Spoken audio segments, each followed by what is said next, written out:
Why did you leave Indiana? Because I had worked at a television station for 5 or 6 years, and I was getting tired of that. I mean, it was fun being on TV. And then I went to a radio station and worked there for a year, and that was right during Watergate. And people would call up and ask me questions about Watergate, and I didn't know. I couldn't answer it. But I met Richard Nixon. No, you didn't. Yes, after he left office. How does it come about that you meet Richard Nixon? We had a guy who worked on our show, Frank Gannon, who had worked with Diane Sawyer as they were speechwriters for the Nixon administration. And Frank had maintained a nice relationship with the former president, and he was on the Today Show talking to Bryant Gumbel. And so he said to me, after we got done taping our show, he said, Bryant Gumbel is taping these interviews with Richard Nixon. Would you like to come up and meet him? And I said, yes, of course I would like to come up and meet him. Now, a friend of mine had been on our show named Jeff Altman. And Jeff Altman loved Richard Nixon, loved everything about him, loved what he looked like, loved what he sounded like. He was fascinated by Richard Nixon. So I said, hey, Jeff, let's go up and we'll meet Richard Nixon. And he said, oh my God, yes. So we go up there. Now it's Frank, myself, Jeff Altman. And we walk in, and there was a little green room waiting area.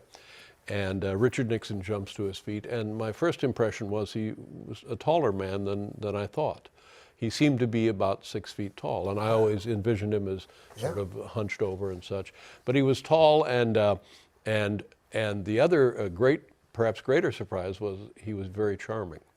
Oh, Frank, he was so happy to see Frank, and he patted Frank on the shoulder and this and that, and we introduced everybody around, and Jeff Altman, and he was talking about Angels baseball and about how much he loved Carney Lansford, and it was going quite well. And then Frank said to the former president, Mr. President, what are they talking to you about? He said, oh, it's the usual deep throat. It's not much of a Nixon. Yeah. They want to know who Deep Throat was. And so he's just kind of fumphering around about Deep Throat, but in a jocular fashion. Mm. And then after that sort of settled down, he looked at Frank right in the eyes and he said, it wasn't you, was it, Frank? And it was just... I mean, for my friend Jeff, for me, for everybody, it was delightful. Because he was serious. Yeah. Who knows if he was serious? I don't know. Was it you? Was it Frank? You don't know Frank Gannon. Yeah. I know Jeff. It's so bizarre to think of Frank Gannon as deep. Yeah. Straight to the heart.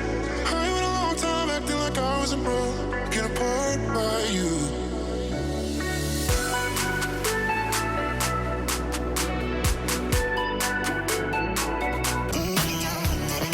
It says now when Howard Hunt and G. Gordon Liddy broke into the Watergate Hotel, they were wearing wigs and listening devices. And Richard Nixon goes, well, I suppose you could say they were wearing listening devices, or perhaps you'd call them hearing devices. And wigs.